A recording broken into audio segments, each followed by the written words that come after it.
n-ați făcut poză. Încă o dată, domnul. Cum sunteți în această seară? Sunteți bine? Să vin jos sau mă vedeți cred mai bine de aici, așa e? Poți să saluți vecinul tău de stânga-dreapta, spune bine ai venit la cea mai tare seară de colinde. Wow!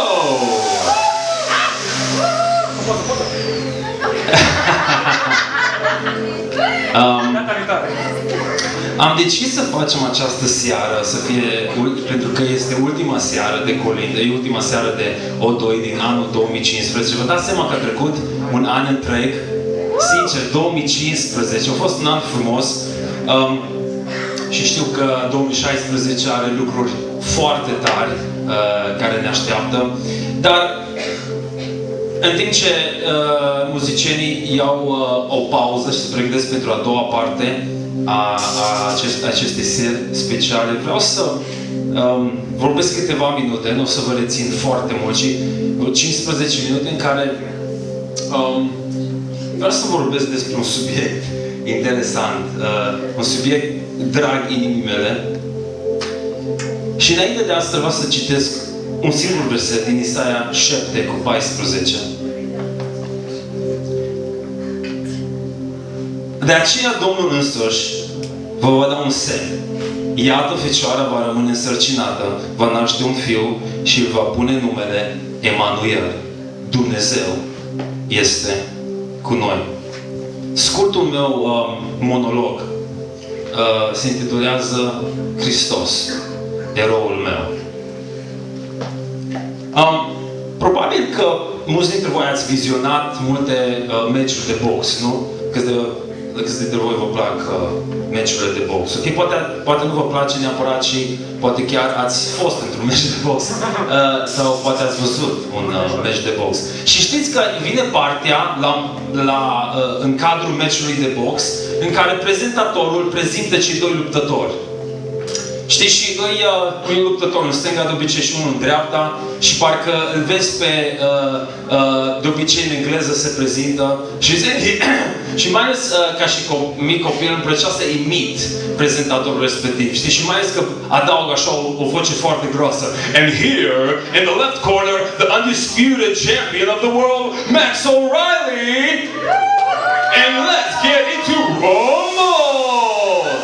Și e așa entuziasmat, știi, și începe să spună și apară pe televizor, la televizor toate datele despre luptătorul respectiv. Și mă gândeam, oare dacă ar fi să-L prezint pe Isus, cum ar suna sau ce aș putea să zic despre El, cine este, cum l-aș prezenta pe Isus într-un astfel de eveniment, nu neapărat de box, sau un eveniment în care prezint pe El. Și stăteam și mă gândesc și m-am gândit ieri seară, probabil sunt multe lucruri care aș putea zice, dar dacă aș fi să-L prezint pe Isus, iată cum l-aș prezenta pe El. Și aici avem,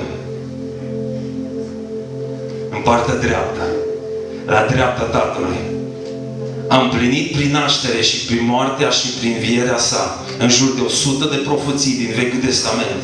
Probabilitatea ca Isus să fie împlinit doar 8 din cele 100 de profeții este 1 supra 10 la puterea 48. Știți cât e asta?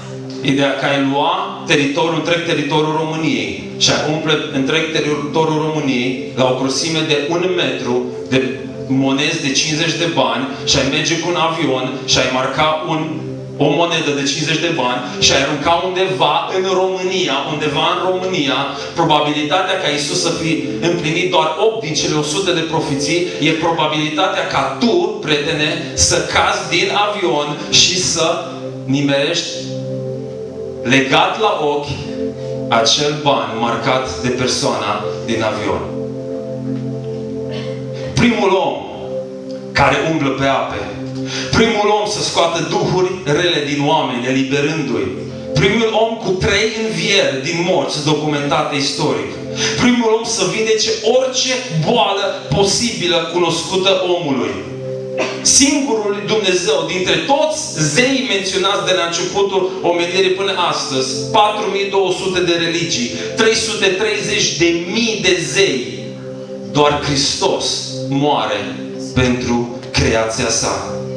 La rostirea numelului, o armată întreagă cade la pământ.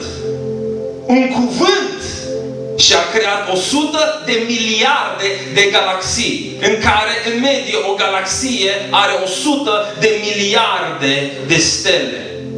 100 de miliarde de galaxii, având fiecare galaxie 100 de miliarde de stele, cu un singur cuvânt.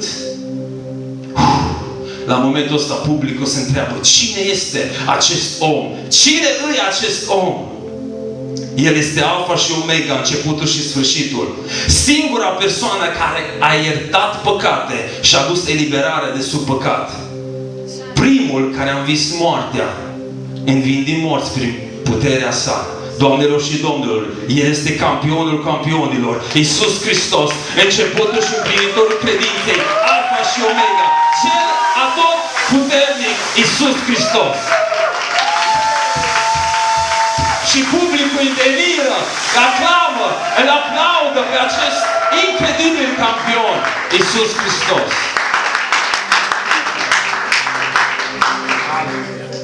Cred că așa mi-aș fi imaginat că l-aș fi prezentat pe Iisus Hristos. Știți când mergeți la zile de naștere, câți dintre voi vă plac zilele de naștere? Okay. Că e mâncare pe gratis, de fapt nu. Că trebuie să-i cumperi cadou. Da. Dar nu știu, poate voi nu aveți obiceiul ăsta, dar la unele petreceri vine momentul când îi cântăm la mulți ani, la sărbătorit, știi? La mulți ani cu sănătate, Happy birthday to you. Zum Geburtstag wir Glück. Ok? Și acum aș vrea să zic alte limbi, dar nu știu. Da. La mulți ani. Și după ce se termină toți, se îmbrățișează toți, vine momentul ăla când se ridică paharul, știi? Și toți zice ceva, speech. Și de obicei prietenii cei mai buni al sărbătoritului spun chestii care își aduc aminte de viața lui și împărtășesc acele momente, aducându-i cu plăcere aminte de acele momente care le-au trăit împreună. Și mă gândeam, oare dacă aș fi, de fapt, se apropie ziua de naștere a lui Iisus și i-am face un tort și i-am cântat la mulți ani și ar fi momentul acela și reflectorul, spotlight-ul ar fi pe mine și Dani, zine câteva cuvinte despre sărbătoritul din această zi. Stăteam și mă gândeam ieri seară și ce aș putea să zic? Sunt multe, dar printre care dați-mi voie să vă zic cum aș fi zis eu. Cum aș vorbi eu de sărbătoritul nostru, Iisus Hristos. Îți mai aduce aminte că când m-ai ferit de moarte, când eram mic copil, mă legănam pe bara de la balcon, la etajul 4, mergeam înăuntru afară. Îți mai aduce aminte? Da. Îți mai aduce aminte când am căzut de 3 ori din nuc, de la 7 metri? Da, mă, chiar de 3 ori. Vai, cât sânge trebuia să fie acolo. E destul de greu la vârsta aia de 14 ani. Mai țin minte când eram cu mașina și mergeam spre Germania și dintr-o dată am pierdut controlul mașinii, ne-am rostogolit, am lovit 3 mașini, am intrat în șanț și ne-am oprit cu cap, cu sus în jos, dar toți n-am pățit nimic. Mai țin minte când... Mai țin minte. Ai fost lângă mine când am început firma. M-a încurajat să merg înainte, deși șansele erau mici. Mi-a dat încredere de sine. M-a încurajat când oamenii mă descurajau. Mereu optimist cu privire la viitor. Pentru că tu de fapt îl cunoșteai, așa e?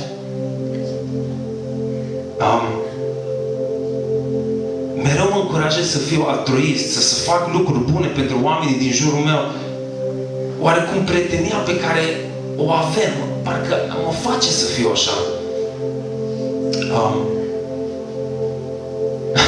Îmi place că ești plin de răbdare. Și când ești nervos și irascibil, întotdeauna răspuns cu bunătate și compasiune. Indiferent, asta îmi place, indiferent de câte ori o gafez, apreciez nespus de mult că mă privești cu aceeași dragoste și bunătate.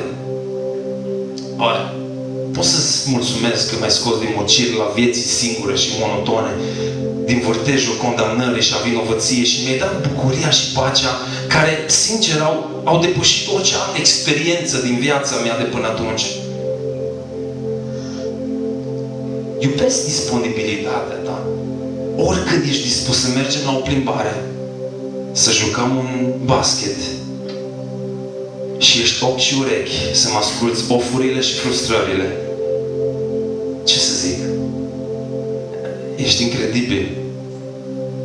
Da, desigur, îți mulțumesc că ai fost alături de mine la moartea tatălui meu. Am simțit mai mult ca niciodată îmbrățișarea, compasiunea și apropierea ta. Iisus, nu am cuvinte să-ți mulțumesc. Și pot să zic, Tu ești eroul meu. Tu ești eroul meu. Prietene, nu știu ce ai aflat tu despre Hristos sau ce religia ți-a pictat despre Hristos. Dar pot să zic că El niciodată nu te dezamăgește. Întotdeauna lucrează lucrurile spre binele tău. Întotdeauna disponibil. Nu ține seama de greșelile tale. Și din ziua de 25 decembrie, anul 0, El este cu noi. El este cu tine. El este cu mine până la sfârșitul vieții. De aceea se spune Emanuel. Vedeți, când Iisus Hristos a venit pe pământ, a zis, eu să vin și n-am să te las niciodată. Chiar dacă voi gafa, chiar dacă voi greși, chiar dacă... Absolut. Vezi, Matei 28:20 zice, și iată, eu sunt cu voi până la sfârșitul, în toate zilele până la sfârșitul veacului. Roman 10:11. Cine își pune încrederea în El, în Hristos, nu va fi dat de rușine, nu va fi dezamăgit.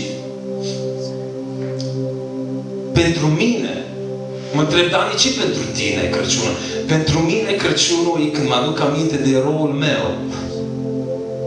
de prietenul meu, de Mântuitorul meu.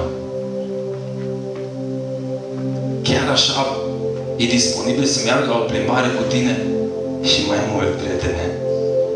Chiar așa, Dani, nu te va dezamăgi? Chiar așa. Totdeauna e gata să-ți asculte ofurile? Absolut.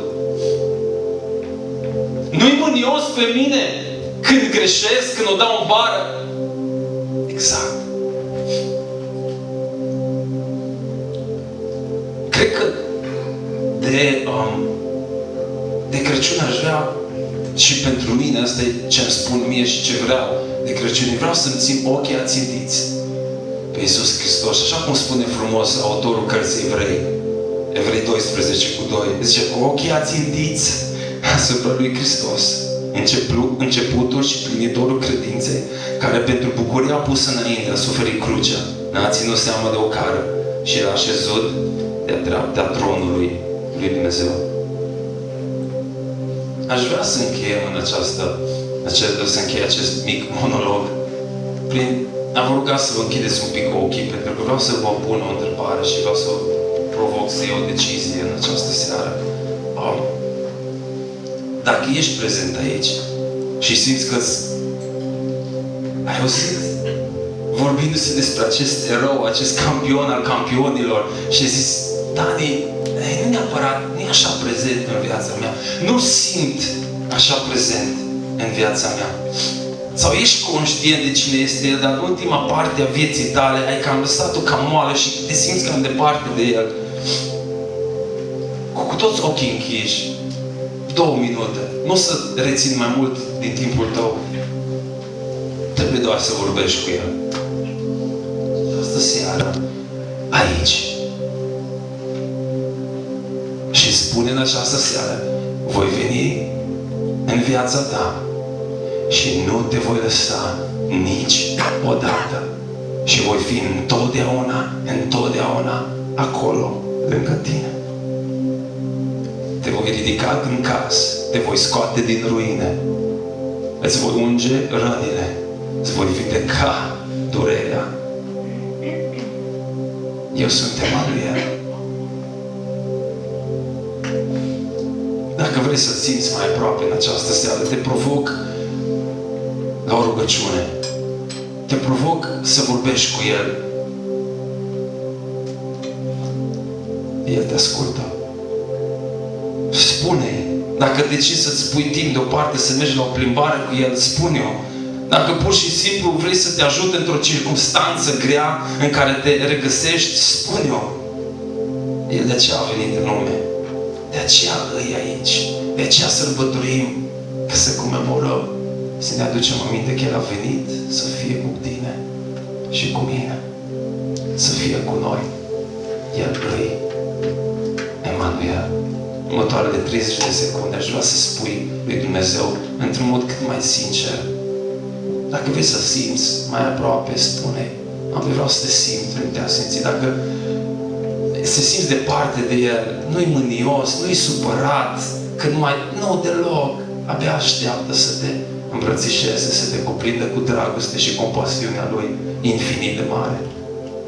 Haideți să luăm 30 de secunde, să-i spunem, să vorbim cu El, să arătăm că iubim.